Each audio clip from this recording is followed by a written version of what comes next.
이강민의 잡지사 8월 호 7번째 페이지. 참 역설적이죠. 수요일 과학회는 방송 분량이 늘 가장 길게 나오는데 방송 후에는 항상 시간이 가장 짧게 느껴져서 아쉽다. 이런 댓글들이 수두룩하게 달립니다. 잡지사의 역설 귀요미, 역귀여운 남자, 숭실사이버대 환경안전공학과 교수로도 활동하고 계신 곽재식 작가와 함께합니다. 어서 오세요. 안녕하세요, 곽재식입니다.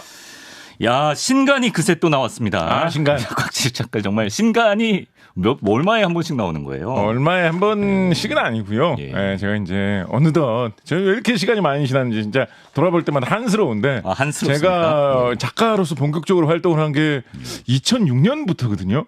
저는 체감상으로는 진짜 한 4, 5년밖에 안 지난 것 같은데 네, 거의 20년. 그 사이 한 17년의 세월이 지나버렸습니다. 17년이 흐르는 동안 계속 제가 쉬지 않고 꼬물꼬물 틈만 나면 언제 한번 기회가 닿으면 어떻게 팔아먹을 수 있는 뭐가 있을까 계속 글을 써왔는데 이제 그게 이제 모이고 묶여가지고 때를 만나면 책이 또 나오고 또 나오고 이런 식으로 옛날에 써놓은 글들이 묶여서 나오는 것이다 이렇게 보시면 되겠습니다. 이번에도 제목이 이제 곽재식의 역설사전이라는 책입니다. 그렇습니다. 소비자 정가 16,800원이고. 네. 이건 뭐 굳이 이제 발음을 그렇게 떼서 발음하실 필요 없어요. 역설사전 뭐 이렇게 그렇게 하실 필요 없어요. 그러면 뭔가 약간 뭔가 소화가 잘 안 되는 듯한 이런 느낌도 좀 들 수 있지 않습니까? 역설사전입니다. 역설사전입니다. 네. 뒤에 말장난의 대가 곽재식이 펼쳐 보이는 기가 막힌 역설의 묘미라고. 말장난의 대가신가요? 뭐 방금 그 말을 하니까 또 굳이 이런 이상한 이야기를 하고 넘어가게 되네요. 어쩌다 이렇게 역설에 대해서 글을 쓰실 생각을 처음에 하셨는지. 뭐 요약 요컨대 뭐 결국 풀이해 보자면 또 뭐 먹고 살기 위해서 아니겠습니까? 제가 이제 사실은 이런 작가들의 인생에서 참 이제 고달프고 힘든 것이 이게 어떤 프리랜서의 삶이지 않습니까? 저도 이제 사실 그걸 견디다 못해서 숭실사이버대학교에 취직을 해가지고 지금은 훌륭하신 다 동료 교수님과 총장님들이 이끌어 주시는 바를 따라가면서 우리 학교에 학생들이 주시는 등록금을 고이 받아서 이제 좀 안정된 생활을 한번 어떻게든 찾아볼까 안달복달 발버둥을 치고 있습니다만 그렇지 않을 때는 작가들은 어디에서 뭐 글을 써달라 책을 내달라 하면 그래도 좀 먹고 살 게 있지만 아니면 진짜 뭐 먹막합니다. 라디오 출연료 진짜 형편없습니다. 다달이 넘어가는 게 너무 힘듭니다. 그럴 때 이렇게 사실은 이런 잡지사 같은 이런 것처럼 뭔가 좀 정기적으로 뭐가 들어오는 게 있으면 정말 숨통이 트이거든요. 그런데 어느 교양 잡지에서 저한테 매달 약간 지식을 전해줄 수 있는 어떤 좀 신선한 그런 칼럼 같은 거를 써주면 매달 실어주겠다 원고료를 드리면서 이렇게 제안을 주신 거예요. 그래서 뭘 써보면 좋을까. 거기 이제 담당하시는 편집자님하고 머리를 맞대고 열심히 연구해본 결과 세상에 있는 수많은 역설들을 한번 다달이 정리를 해가지고 이번 달에는 무슨 역설, 다음 달에는 무슨 역설. 그래서 12개의 시리즈로 한 1년쯤 해보면 어떻겠냐. 요거를 말씀을 드렸더니 해봅시다라고 해가지고 뭐 글을 쭉 썼었는데 그거를 이제 다 정리를 하고 내용을 좀 확장하고 추가로 내용을 좀 덧붙이고 해가지고 책 한 권으로 엮어본 것이 곽재식의 역설사전이라고 보시면 되겠습니다. 자, 저희 잡다한 지식사전이 곽재식의 역설사전을 그냥 지나칠 수가 없기 때문에 오늘 이제 원스 어폰 어 타임인 주기율편은 한 주 쉬어가고요. 역설에 대한 얘기를 한번 풀어볼까 합니다. 일단 역설이란 게 정확히 어떤 겁니까? 사실 방금 말씀하신 우리가 아까 오프닝에서 라디오판 오프닝에서 말했던 그 악어 일화 같은 거 제일 단순화해서 말하자면 뭐 좀 어이없지만 이런 거죠. 지금 내가 하는 말은 거짓말이다. 이런 거. 이거 뭐 일상적으로 쓸 수 있는 말 같잖아요. 지금 내가 하는 거짓말이다. 근데 가만히 좀 냉정하게 생각을 해보면 지금 내가 하는 말은 거짓말이다.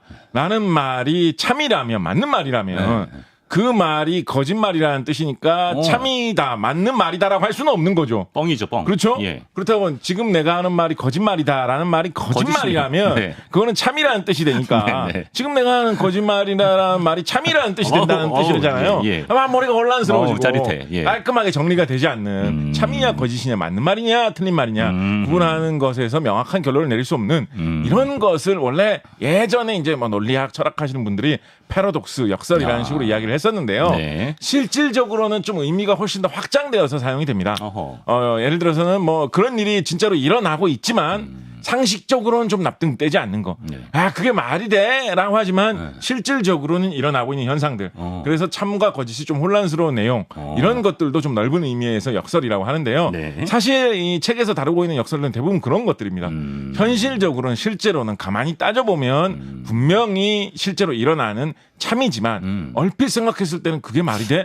그럴 수가 있나 싶은 그런 거죠. 대표적으로 루카스의 역설이라는 게 있습니다. 루카스의 역설. 루카스라는 사람이 이제 개발해가지고 많이 이야기를 해가지고 루카스의 역설이라고 하는 것인데요.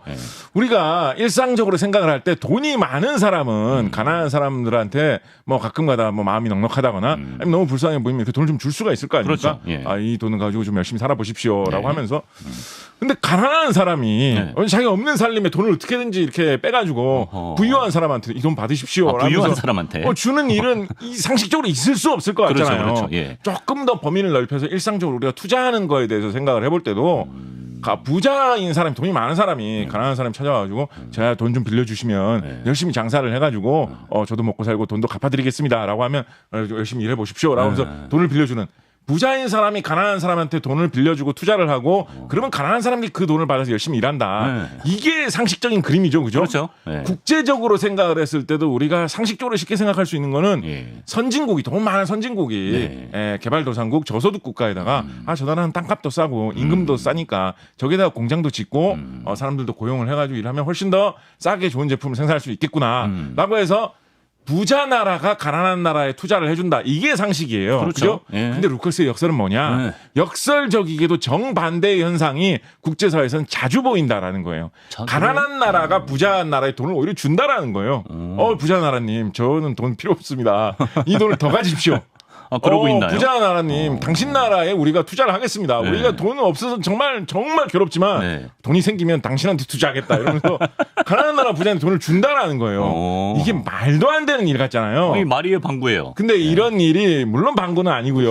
물론 그런데 이런 일이 실제로는 비일비재하게 일어나는 게 그렇습니까? 설명을 들어보시면 그렇겠구나라고 정말 납득이 가실 겁니다. 설명 좀 해주세요. 보통 저소득국 가난한 나라 중에 몇몇 나라들은 그렇게까지 저소득국이나 가난한 나라가 된 이유가 있는 경우가 있습니다. 예를 들어서 뭐 전쟁에 항상 시달리고 있다든가 나라의 정치 사정이 너무 불안해가지고 맨날 혁명이 일어나고 폭동이 일어난다든가 이러면 너무 불안하기 때문에 사람들이 가난하게 살 수밖에 없는 그런 환경인 거예요. 이런 나라에서는 그 나라에서 우연히 좀 돈을 많이 번 사람이 생기더라도 예를 들어서 내가 뒷산에서 금을 캐더라도 금 이만큼 캤어. 갑자기 나왔어. 아버지 뭐 무덤 이장하려고 하다 보니 금이 막 나왔어. 이 돈이 이렇게 많이 생겼는데 이 돈을 내가 어디에 투자를 하지? 우리나라의 회사에 투자를 하려고 보니까 금방 불안하죠. 전쟁이 일어나거나 폭동이 일어나고 다 망할 것 같은 거예요. 그런 경우에 이 돈 차라리 미국 회사에 투자를 해야 되겠다. 일본 은행에다가 예치를 해야 되겠다. 가난한 나라에서 돈이 생기면 오히려 안정적인 선진국에 돈을 보내게 된다는 것입니다. 말 되네. 그런 정도까지는 아니더라도 이 미래 산업의 성장 가능성을 생각을 해보면 지금 저소득 국가 개발도상국 이런 나라들은 대부분 좀 1차 산업 뭐 농사 짓는 거라든가 산에서 뭐 석탄 캐는 뭐 이런 산업들 광공업 2차 산업 이런 거 정도로 발달돼 있지 않습니까? 그런데 앞으로 미래에는 뭐 인공지능이 대세가 된다. 기술 산업이 대세가 된다. 초전도체다. 뭐 이런 말들이 막 나오고 있잖아요. 그런 게 더 앞으로 성장 가능성이 높아 보인다라는 거예요. 그러니까 이 나라에서 예를 들어서 갑자기 엄청난 재능을 가진 무슨 축구 선수가 탄생을 했다. 그 1년에 연봉을 100억씩 번다. 그 투자 회사에 가지고 이 100억을 잘 투자를 해 주십시오라고 하면 이 사람들이 투자를 하려고 딱 보면 그 나라 회사는 다 뭐 농사 짓는 그런 사람들, 뭐 광산에서 뭐 석탄 캐는 사업 이런 거밖에 없는 거예요. 이런 거 수익률보다는 미국에 있는 IT 기업에 투자를 해야지 수익률이 높겠구나라고 해가지고 가난한 나라의 사람들이 돈을 벌면 투자는 오히려 선진국에다 투자를 하는 현상이 비일비재하게 나타난다는 거예요. 이게 루카스의 역설. 그래서 이게 역설적으로 우리 상식을 거슬러서 가난한 나라의 돈이 부자 나라로 계속 유입되는 현상이 상당히 자주 일어난다라는 것입니다. 이런 현상이 사회의 여러 분야, 경제의 여러 분야, 역사적인 사건의 여러 상황에서 나타나고 있는데 그런 것들만 한 15가지 정도 이렇게 쏙쏙 모아가지고 재밌게 정리한 책. 얼마나 재밌게요. 곽재식의 역설 사전 잘 띄어 읽으시고요. 자, 그래서 이 책에 실린 수많은 역설과 법칙들 가운데 정말 우리 일상에서 쉽게 볼 수 있는 역설들을 이 시간에 몇 가지 살펴보겠습니다. 뭐 시간이 되는 대로 한번 해보죠. 자, 올해 초에 교통분석 회사 인릭스에서 한 해 동안 교통체증으로 운전자들이 도로에서 얼마나 많은 시간과 연료를 낭비했는가를 분석하고 세계 교통 혼잡 도시 10곳을 선정했는데 2년 연속 1위를 차지한 런던의 운전자들은 연평균 156시간, 연료비로 약 213만 원을 들였다고 하고요. 그 뒤를 이어서 시카고, 파리, 보스턴, 뉴욕 순이었습니다. 사실 우리 서울도 뭐 교통체증하면 빼놓을 수가 없는 메가시티 아니겠습니까? 이 교통체증과 관련 있는 역설이 있다고 하는데 어떤 역설인가요? 네, 브라이스의 역설이라는 역설 소개해드리려고 하는데요. 브라이스라고 하는 이분은 수학을 많이 연구하신 분입니다. 예. 이분이 이제 발표하신 역설인데 네. 교통체증 자체에만 적용되는 것은 아닙니다. 교통망, 그러니까 도로망처럼 여러 가지의 지점들이 뭔가 연결된 그런 모양이 나타나는 것에서는 어디서든지 발생하는 현상인데 네. 교통에서 우리가 발생하는 경우가 제일 와닿기 쉽기 때문에 이제 뭐 교통체증에 관한 역설로 흔히 많이 이야기가 되고 있는데요. 네. 어떤 것이냐? 네. 아주 잘 막히는 그런 길이 있다. 그래서 사람들이 그 길을 정말 많이 애용한다. 네. 그러면 이제 다들 그러면 이 길을 좀 더 넓혀야 되겠네. 그 옆에 같은 방향으로 가는 길을 하나 더 뚫어야 되겠네. 이런 생각을 많이 하잖아요. 그쵸. 그래야 조금이라도 교통체증이 해소되지 이런 식으로 생각을 하잖아요. 그쵸. 그런데 경우에 따라서는 네. 사람들이 가장 많은 사람들이 사용하는 그 길을 네. 아예 없애버리면 도리어 전반적인 교통체증이 줄어드는 희한한 현상이 나타난다는 거예요. 이거 실제로? 상식적으로 납득하기 굉장히 힘들죠. 반대로 역으로 네. 도로가 막 있는데 네. 여기에서 여기로 딱 질러가면 좋겠는데 네. 그 질러가는 길이 없고 돌아가는 길만 많아가지고 너무 답답하다. 도저히 안 되겠다. 질러가는 직통길을 하나 뚫자. 그럼 사람들이 얼마나 편해질까. 그렇죠. 도로가 막 숭숭 뚫리고 다들 교통체증이 훨씬 줄어들었다고 생각하겠지. 라고 하면서 그 직통하는 아주 좋은 길을 하나 딱 뚫으면 교통체증이 줄어들기는커녕 도리어 교통체증이 늘어나는 경우도 왕왕 있다라는 정말 이거는 이 실질적으로 자료를 보기 전까지는 상식적으로 생각해서는 정말 납득하기 어려운 그런 역설적인 현상인데 근데 두 번째 설명하신 거는 제가 생각했을 때는 예를 들어 좋은 길이 하나 뚫리면 네네. 사람들이 좋은 길 뚫렸다는데 다 글로 가볼까? 네. 그리고 이제 평소에 뭐 대중교통을 타던 사람들도 나도 이제 그 길로 차를 타고 다녀볼까? 이러면서 몰리면 좀 체증이 생길 수도 있을 것 같은데. 네. 네. 아닙니까? 그런 사례도 있을 수 있습니다. 네. 근데 그거는 브라이스의 역설은 아니에요. 실제로 그런 일도 많이 일어나요. 네. 그거는 또 역설 사전에 있는 딴 역설에서 또 좀 다루고 있습니다. 예. 사실 그런 것도 사실은 특히 제가 전공하고 있는 환경 같은 분야에서는 굉장히 중요한 문제로 많이 언급되는 상황입니다. 예를 들어서 전기를 사용하는 효율 같은 게 가면 갈수록 계속 개선이 되고 있거든요. 예를 들어서 옛날에는 뭐 배터리를 끼우면 이 배터리 1시간밖에 못 쓰는 제품밖에 안 팔렸는데 전기 효율이 계속 개선돼가지고 지금은 배터리를 끼우면 2시간, 3시간 쓸 수 있다. 이런 식으로 전자제품의 효율이 계속 꾸준히 상승되고 있거든요. 그러면 당연히 사람들이 전기를 덜 써도 되니까 세계적으로 전자제품 쓰는 그 전기 사용량의 총량이 전기 쓰는 양이 줄어들어야 될 것 같잖아요. 그렇죠. 효율이 더 적은 전기밖에 안 써도 예전처럼 기계가 돌아가니까. 그런데 세계적으로 혹은 국가별로 통계를 보면 이런 기술 발전이 있음으로 인해서 도리어 전기 사용량이 급증하는 현상이 나타납니다. 역으로. 근데 방금 말씀하신 바로 그런 이유예요. 예전에 전기 효율이 너무 떨어져가지고 그런 뭐 휴대용 제품 있어봐야 30분밖에 못 쓴다. 이렇게 할 때는 대부분 뭐 컴퓨터 쓸 일이 있고 인터넷 쓸 일이 있으면 집에서 전기 꽂고 컴퓨터로 찾아보는 그런 식으로만 활용을 했는데 효율이 늘어나가지고 이제 전기 조금만 써도 오래 쓸 수 있다. 스마트폰으로 들고 다니면서도 4시간, 5시간 볼 수 있다. 그러면 사람들이 집에서 인터넷 쓰는 것뿐만 아니라 너도 나도 한 대씩 스마트폰을 들고 다니면서 24시간 계속 보면서 인터넷을 활용을 하게 된다는 거예요. 그래서 수요가 낮아지면 그거를 쓸 수 있는 그 활용처가 확대가 되기 때문에 오히려 전체적인 사용량이 더 늘어나는 사용할 수 있는 효율은 줄었는데 전체적인 사용량이 늘어나는 그런 일이 발생할 수 있다는 거죠. 자동차에서도 그런 일이 많이 발생을 하는데 예전에는 연비가 높은 자동차가 그러니까 연비가 떨어지는 자동차가 많아가지고 휘발유 조금 넣으면 조금밖에 차가 못 갔다는 거예요. 근데 지금은 차가 개선되고 연비가 계속 좋아졌거든요. 그러니까 차가 요즘은 기름을 넣어도 옛날보다 더 많이 가요. 그러면 이제 석유 소비량이 줄어들겠네라고 상상하기 쉽지만 오히려 예전처럼 그렇게 차가 비싸게 기름을 많이 먹어야 갈 때는 꼭 필요한 곳에만 자동차를 쓰고 뭐 전 탱크나 뭐 군용 트럭 이런 데만 사용하자. 꼭 필요한 산업적인 용도 버스 타고 다닐 때만 석유를 사용하자라고 하다가 요즘에는 뭐 이 정도 기름 넣어서 자동차가 가면 내가 개인적으로 써도 되겠는데 그치. 너도 나도 차를 사가지고 오히려. 예전에는 차를 안 사던 사람들 사가지고 다 사용한단 말이에요. 그러면 전체 석유의 사용량은 소비량이. 급증할 수도 있다. 이런 식으로 사용량이 증가하면서 어떤 우리의 상상을 벗어나는 역설이 생길 수도 있습니다. 네. 브라이스의 역설은 그것도 아니에요. 그게 아니에요? 그것도 아니. 그런 식으로 늘어나는 그럼 걸 뭐예요? 배제하더라도 길이 하나 뚫리면 오히려 교통 체증이 더 심해지는 거. 길이 없어지면 교통 체증이 줄어드는 현상이 일어나는 경우를 다 그런 건 아니에요. 교통량은 아무 같은데. 길이나 막으시면 안 됩니다. 그렇다고 이 말 무서 어떤 시장님 들으시고 저길 막자 이렇게 아무렇게나 하시면 안 돼요. 예, 참고하시고요. 예. 그런 경우가 일어나는 사례가 있다라는 것입니다. 이게 참 오묘한데 참 이런 거예요. 이게 사실은 이거를 숫자로 하나하나 따져보기 전에는 납득하기가 굉장히 어렵기 때문에 설명하기가 조금 어려운데 가장 좀 단순하게 설명하면 좀 이런 현상입니다. 아주 많은 사람들이 이용하는 아주 애용하는 좋은 길이 있다. 너도 나도 다 그 길로 모여들어가지고 항상 그 길이 아주 상습 전체 구간 아주 많이 막히는 곳이 되겠죠. 그런 현상이 벌어지면 그것 때문에 그 길로 진입하는 길, 그 길에서 빠지는 길, 그 길하고 연결되는 교차로 모든 길들의 그 교통체증이 전파가 돼가지고 온통 심각한 교통체증에 시달리는 그런 현상이 발생을 합니다. 그런데 그렇게까지 사람들이 아주 사랑할 만한 모든 사람들이 저 길이 최고다라고 생각할 만한 길을 없애버리면 이제 좀 안 좋은 길밖에 없잖아요. 돌아가는 길밖에 없잖아요. 그럼 사람들이 대충 적당히 다 이 길로 가나 저 길로 가나 다 비슷비슷하네. 분산되겠지. 분산된다라는 거예요. 그래서 전체적으로는 오히려 교통체증이 줄어드는 경우가 있을 거다라는 거예요. 그런데 그러면 이렇게 생각할 수 있잖아요. 예를 들어서 그러면 분산이야 하면 할 수도 있는 건데 좋은 길이 있어도 나름대로 좀 분산하면 되지 않겠느냐. 사실 그렇게 하면 문제가 해결이 되거든요. 좋은 길이 있더라고 하더라도 바쁜 사람만 저길로 가시고 안 바쁜 사람은 우회하십시오. 분산만 잘 되면 이런 문제는 안 생기거든요. 근데 그렇게 분산이 될 법한 순간 사람들이 저 길 잘 뚫리네. 저 길이 최고 길인데 요즘엔 저기 안 막히더라. 다시 거기로 가는 거예요.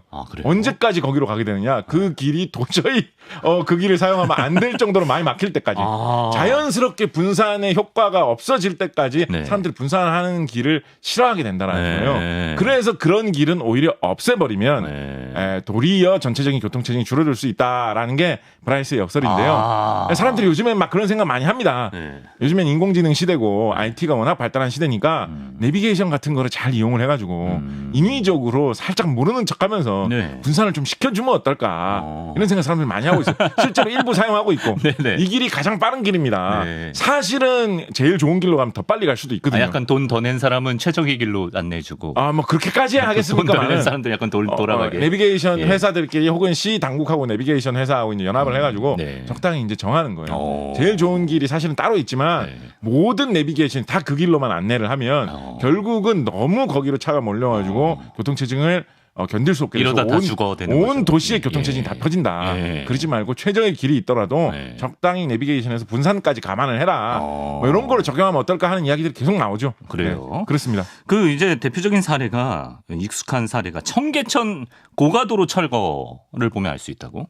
청계천 고가도로가 예전에 있었죠. 참 그것도 벌써 옛날 일입니다. 어떻게 보면 2000년대 초 그때 일이니까 벌써 한 20년 가까이 지난 일인데 그때 당시에 지금 이제 청계천에 이제 물이 흐르고 거기에 이렇게 발 담그고 노시는 분들도 계시고 징검다리도 있고 외가리가 날아오고 막 이런 곳입니다만 예전에는 거기가 위에가 다 덮여가지고 그 위에 길 같은 게 있고 그 밑에 행상 같은 사람들이 막 그 위를 걸어 다니고 있고 그 위에 고가도로가 이렇게 지나가고 있고 보통 거기서 약간 이상한 이게 유통되는 제품 같은 걸 많이 파셨습니다. 좀 어색해서 그런지 다리 밑이라서 그런지. 에디터 한 분이 굉장히 공감하고 계시네요. 그런 곳이었거든요.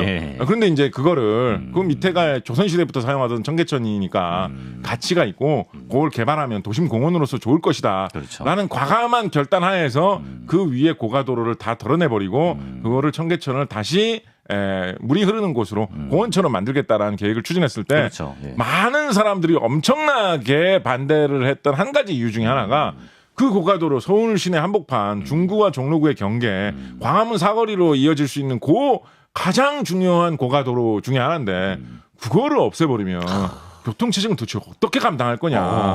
핵심적인 도로 하나를 막아버려가지고 이게 완전 서울 시내 교통 대란이 큰일 날 거다라고 했는데 의외로 그거를 철거를 했는데도 교통대란은커녕 교통체증이 별로 심해지지 않았어요. 오히려 뭐 통계를 내는 방법에 따라서는 교통체증이 조금 더 완화됐다라는 얘기까지도 나올 정도였거든요. 예. 그래서 국제적으로 이 현상이 브라이스의 역설에 대한 어떤 극적인 어떤 증명 사례로 많이 언급이 됩니다. 예. 서울시내 정중앙을 관통하는 도로 하나를 공사를 한다고 갑자기 다 막아버리고 없애버렸는데 오히려 교통체증이 조금은 완화되는 게 보였다라는 면에서 브라이스 역설 이게 실제로 있네. 근데 여러분 이게 운전하시는 분들은 뭐 꼭 청계천이 아니라도 가끔 느끼실 때 있을 거예요. 어떤데 저 길에서 공사하면 큰일 날 것 같은데 저기 고가도로 저거 없애버리면 큰일 날 것 같은데라고 생각을 하는데 막상 없어지면 갑자기 오히려 그 주변에서 좀 평소보다 오히려 하기가 나쁘지 않아지는 그런 일이 가끔 발생합니다. 물론 안 발생할 때도 많이 있어요. 발생할 때가 더 많아요. 뭐 지하철 공사한다고 하면 정말 막 속 터지고 열불 날 때 많아요. 이럴 때도 물론 많이 그건 상식적인 그런 건 역설이 아니죠. 그건 이제 상식적인 현상인데 가끔 적당한 데에 길을 갖다가 잘 막으면 오히려 교통체증이 완화되는 반대로 그러니까 근데 이제 더 이제 브라이스 역설에 여기 이제 사실은 더 이제 사람을 어떤 속 터지게 하고 도시 당국자를 정말 골치 아프게 하는 건데 이제 뭐 그런 공약 같은 거 많이 제시할 거 아니에요. 지방자치단체 뭐 지방 선거할 때 이 길을 하나 뚫어가지고 우리 동네의 교통체증을 해소하겠습니다. 그렇죠. 그럼 쉽게 이해할 수 있잖아요. 와, 저 사람한테 표를 줘야 되겠다. 그래서 막 표를 줘. 그 사람이 단서인데 옆에 있는 사람이 브라이스의 역설에 의하면 어쩌고 하면 이해도 안 돼. 뭔 소리야? 무슨 브라 뭐요? 브라이스 뭐야?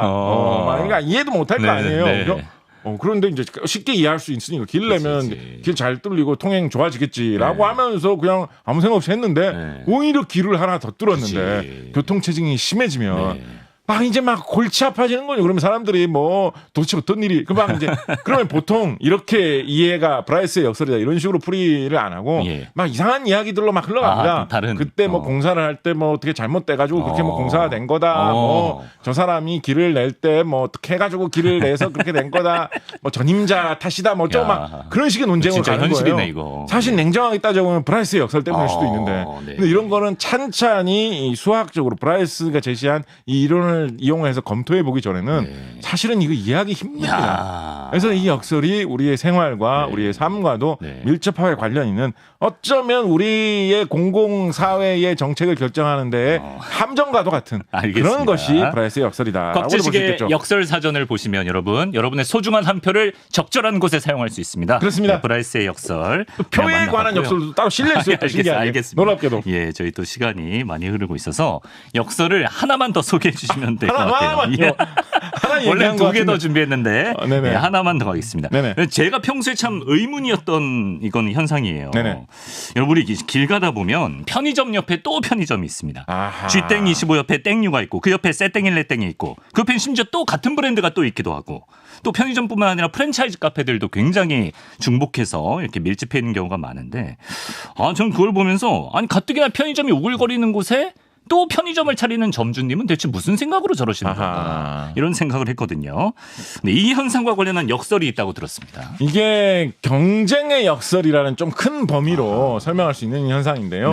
근데 경쟁의 역상의 뭐 가장 전형적인 사례라고 하기는 어렵습니다만 헤럴드 호텔링이라는 학자가 이분도 뭐 통계학 수학 이런 거 하시는 분인데 이분이 이제 여러 가지 연구를 하시다가 이런 현상에 대해서 깔끔하게 설명할 수 있는 하나의 사례를 제시를 해가지고 이런 형태로 설명하는 이야기가 많이 퍼져 있습니다. 물론 뭐 편의점들이 모여 있는 이유가 그것 때문만은 아닌데요. 한 가지 설명해 보자면 이런 것이 전형적인 예시로 책에 실었던 예시를 그대로 가져와 설명을 드리면 윗마을 아랫마을 두 마을이 붙어 있고 그 마을의 경계 중심에는 큰 당산나무가 하나 있는 그런 동네를 하나를 생각을 해봅시다. 이 동네에 편의점을 2개를 설치한다라고 하면 윗마을에 하나 아랫마을에 하나 설치해 놓으면 딱 제일 좋겠죠. 그렇죠. 그럼 윗마을 사람들은 윗마을 편의점에 가가지고 물건 사고 아랫마을 사람들은 아랫마을 편의점에 가서 사고 그럼 제일 편리하고 좋을 거 아닙니까? 평화롭네. 편의점 점주 두 사람도 그러면 경쟁을 뭐 힘들게 할 필요도 없으니까 좀 편안하게 장사할 수 있을 거예요. 그러네요. 뭐 24시간 막 이렇게 힘들게 공격적으로 영업할 필요 없이 우리 뭐 8시까지 영업하면 문 닫습니다라고 해도 그럼 7시 정도 8시 전에 가서 사야 되겠다. 이해하면서 살 거 아니에요. 그렇죠. 거기 가서 대부분 그렇게 할 테니까. 근데 그렇게 하는데 이제 어떤 사람이 가만히 이제 생각을 한 거죠. 그 두 사람이 경쟁하는 상황에서 한 사람이 잠깐만 내가 윗마을에 편의점을 차렸지만 굳이 윗마을 한 중앙에서 편의점을 영업을 할 필요가 있나? 두 마을의 중심인 당산나무에다가 편의점을 차려도 되는 거 아닌가 생각을 한다는 거예요. 예. 거기에 편의점을 열면 어떻게 되겠습니까? 윗마을에 있던 사람들은 결국 자기한테 그래도 올 거예요. 그치. 예, 굳이 뭐 아랫마을까지 가지는 않을 거 아니에요. 예전보다 불편하긴 하지만 그래도 가운데에 있는 거기가 가깝긴 더 가깝잖아요. 그렇죠? 예. 아랫마을 편의점까지 굳이 갈 이유는 기존 없으니까. 고객은 그대로 확보. 기존 고객은 그대로 확보예요. 그런데 아랫마을 고객 중에서 윗마을하고 좀 경계지대, 당산나무 근처에 있는 그런 사람들은 아랫마을 중심에 있는데 가기보다는 요 당산나무에 있는 요 윗마을 가게가 더 가깝잖아요. 그러네. 그럼 아랫마을 고객을 조금 더 뺏어올 수 있죠. 그럼 거기가 더 좋은 자리인 거예요. 그죠? 그럼 아랫마을 사람 입장에서도 자기 고객을 그렇게 뺏어가는 꼴을 그대로 보고 있을 이유는 없잖아요. 그렇죠. 그 사람도 결국은 당산나무에 가서 장사를 해야 되는 거예요. 외나무 다리에서 만난다. 그러면 결국은 두 마을의 중심지인 당산나무에만 두 개의 편의점이 있고 두 마을 각각의 편의점은 없어지는 상황이 되죠. 당산나무에만 두 개의 편의점이 몰려 있으니까 사람들이 와가지고 이 편의점 갈까 저 편의점 갈까라고 하다가 저 편의점이 아르바이트 하시는 분 좀 더 멋있게 생기신 것 같아. 뭐 이강민이라는 분이 있다는데 뭐 이러면서 가가지고 뭐 사고 그러면 안 되겠어. 우리도 더 잘생긴 스카우트. 아르바이트생 뽑자. 곽재식 배치하자. 그런 식의 막 경쟁도 해야 되고 곽재식이가 또 돈 좀 줘야지 근무한다고 할 거거든요. 뭐 그런 상황도 일어날 수 있고 우리 가게는 8시까지 영업합니다. 우리 가게는 9시까지 영업합니다. 우리 가게는 10시까지 우리 가게 24시간입니다. 25시간 할 수 없지. 막 이러면서 둘은 또 이 장사하시는 분은 장사하시는 대로 무한 경쟁이 시달려야 되는 거예요. 그러니까 이게 참 모순적이죠.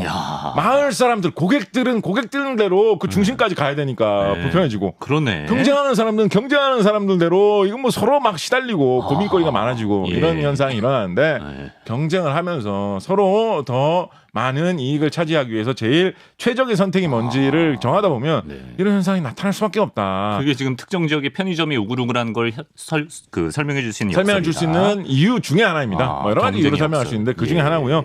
경쟁의 역설은 이제 이거보다 좀 더 폭넓은 의미에서 경쟁이라는 걸 하면 내가 남보다 유리해질 수 있기 때문에 경쟁이라는 걸 하는 것인데 남이 그걸 똑같이 따라해 버리면 의미가 없잖아요. 그러네요. 제일 이제 저도 책에도 쓴 예시인데 제일 많이 하는 게 이거죠. 뭐죠? 내가 지금 우리 반에서 11등인데 10등 안에 들어야지.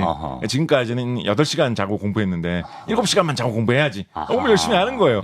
근데 10등 하던 애도 7시간 자고 공부하는 거야. 그러면 등수는 똑같아지잖아. 그래도 그렇죠. 1시간 줄이니까. 나는 1시간 잠 줄였는데 등수는 똑같아. 안 되겠다. 6시간만 자고 공부해야지. 줄여야지. 그럼 다른 옆에 있는 애도 제 6시간만 자고 공부하는 옆에 있는 애도 6시간만 자고 공부하는 거예요. 그런 식으로 하다 보면 나중에는 4시간만 자고 막 코피 흘리면서 공부를 하는데 진짜 코피 터집니다. 등수는 하나도 안 오르고. 이게 뭐예요 이게? 이런 일이 발생을 한다. 똑같이 그냥 8시간 자고 말지.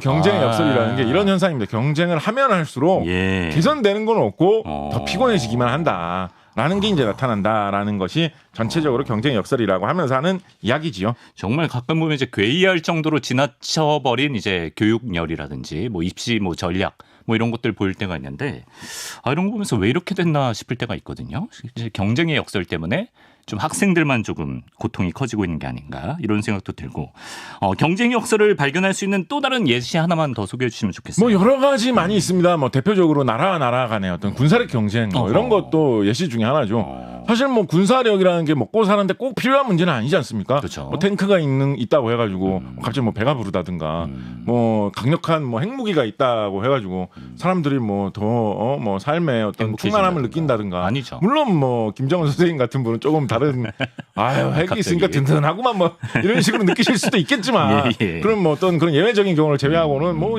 굳이 사람들이 일반 생활에 도움이 안 된단 말이에요.